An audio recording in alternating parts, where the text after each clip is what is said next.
Hey guys, what's going on? It's me, Greg Marshall, and today I wanted to talk to you a little bit about the marketing cycle and some things that you should be paying close attention to. So, I labeled this the marketing cycle because it's very important for you to understand that marketing is more than just placing advertisements or just putting ads somewhere.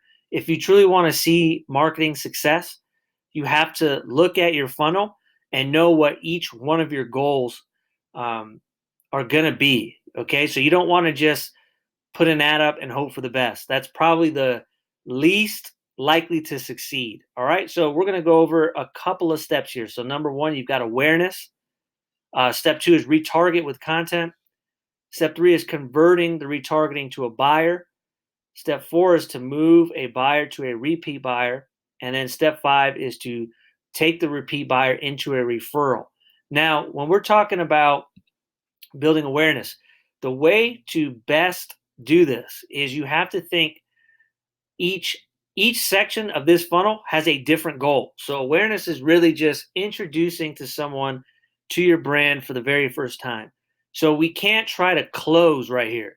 This is where a lot of people make mistakes. They think that advertisements are a way to run a paid ad and close immediately.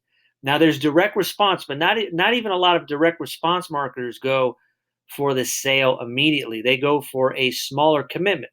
So the best type of content to put out in the awareness level is something that will actually help your target audience. So essentially do everything to post and promote something that doesn't have a sales pitch in it so that people can just consume the content and move on. And then you can go ahead and figure out who's truly interested and who is not. So the awareness is all about just showing what you can do, education based usually, or entertainment based. But from there, you're just going to focus on building awareness.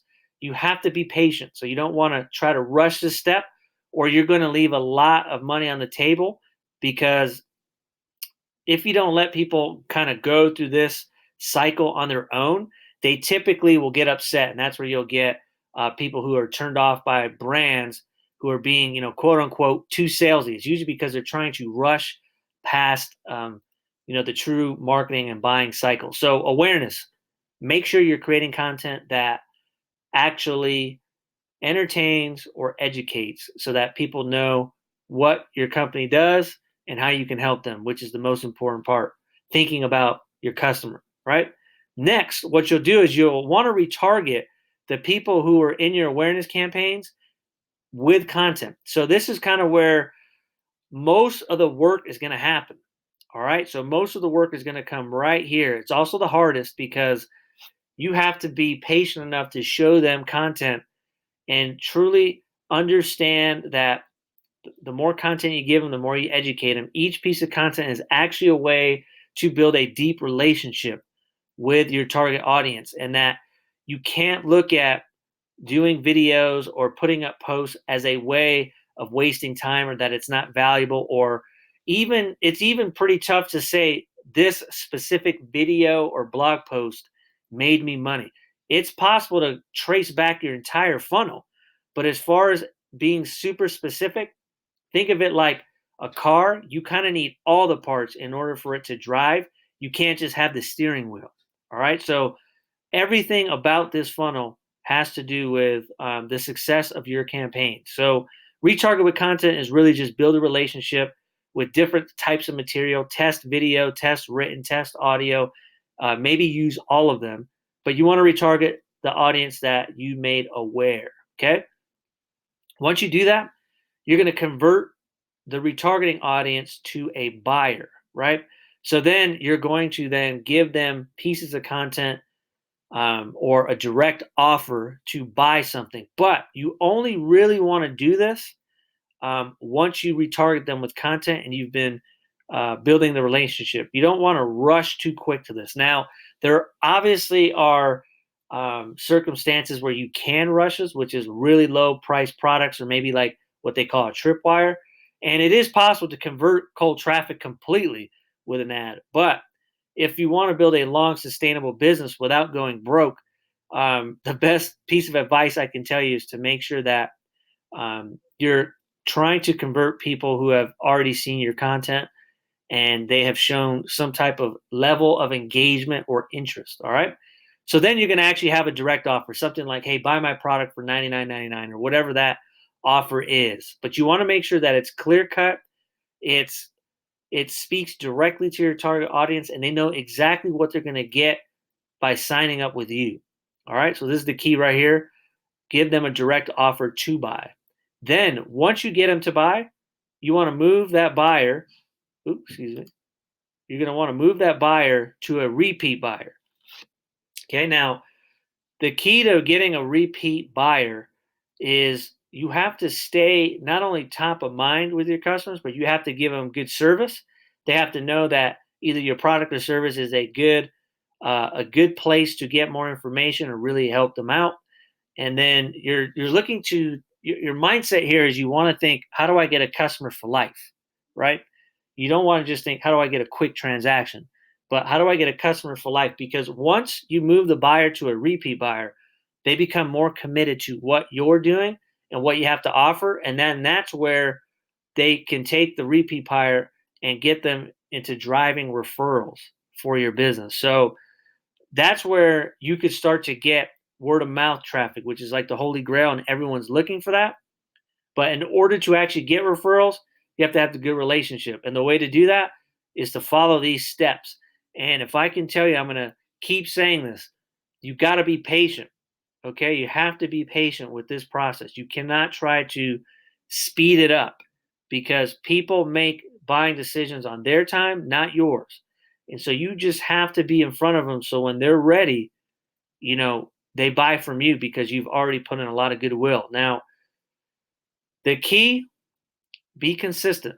Okay. So just be consistent, have realistic expectations with putting people through the funnel and really pay attention to how long your sales cycle truly is, not what you wish it were, which makes a huge difference because that's how you would actually budget and make your marketing plan. So in the correct way, when you're doing a marketing cycle, you're actually allocating paid advertisements for each stage of this funnel, not only just to get buyers, but you have to go ahead and set aside or divvy out percentages of your budget to be able to accomplish these. If you don't, and you're just trying to take people from cold traffic to buyer because either you're in a gigantic cash crunch or you don't really care about serving your market, you just only want their money, you're going to have a much harder time.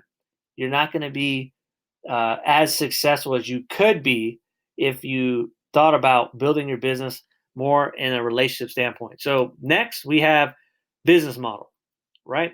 So the business model is really important because as you can see in these boxes here, okay, you've got customer acquisition costs, lifetime value of a customer, you've got cash flow down,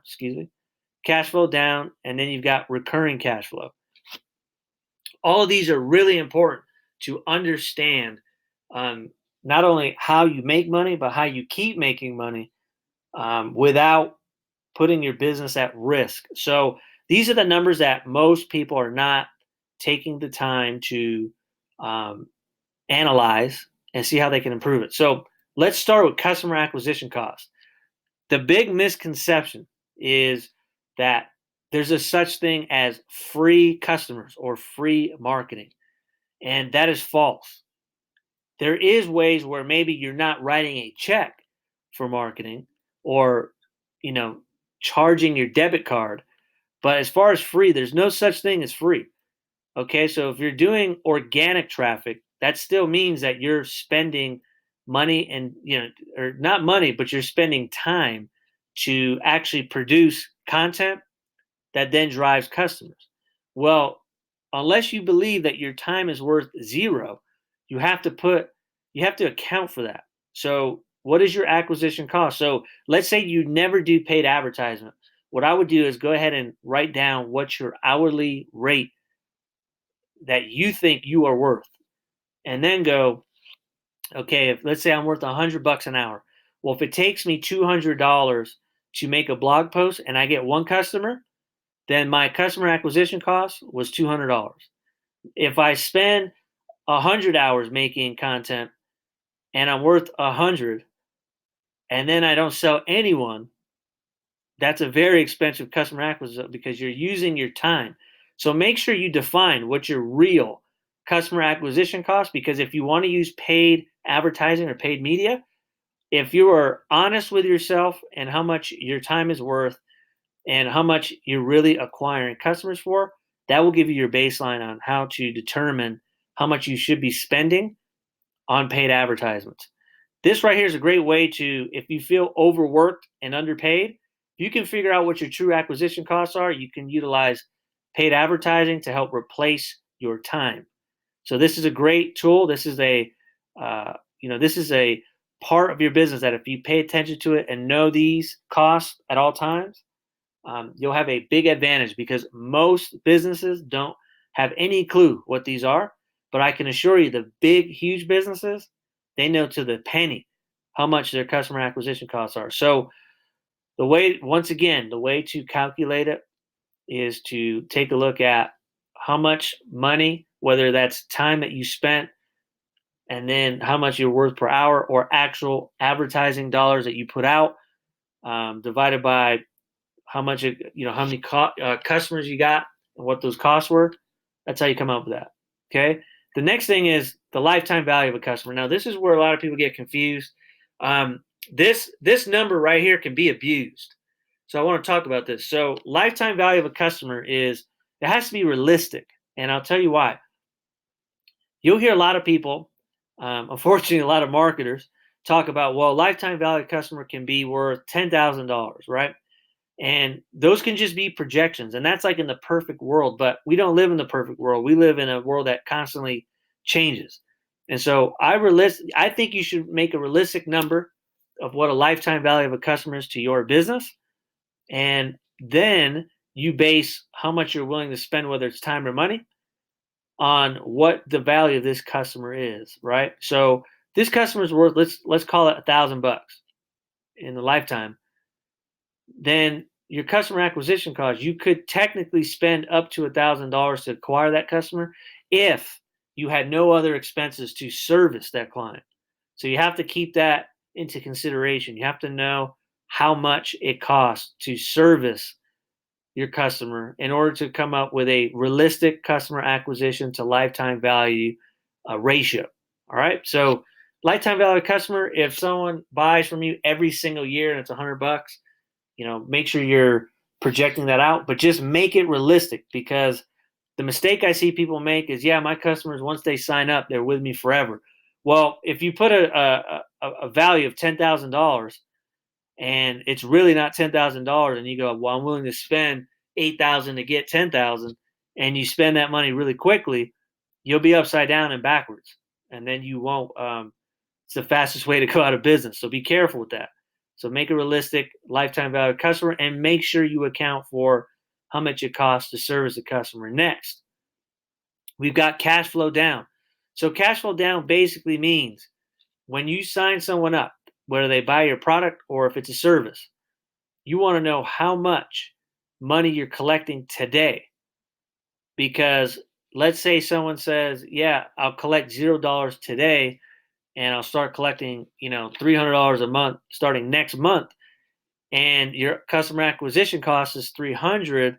Well, now you're going to run into a cash flow problem unless you have a big bank account. Because if you keep doing that, you're going to put yourself in a negative cash flow, and then you're going to wonder why you're not making as much money as you could be. And it's because people aren't paying attention to the cash flow down. They're only saying, well, they signed a 2-year contract, but I don't get paid for 2, 3, 4 months. Now you're going to be in trouble because of the paid acquisition costs. So make sure you know what your cash flow down is. So how much money are you collecting immediately?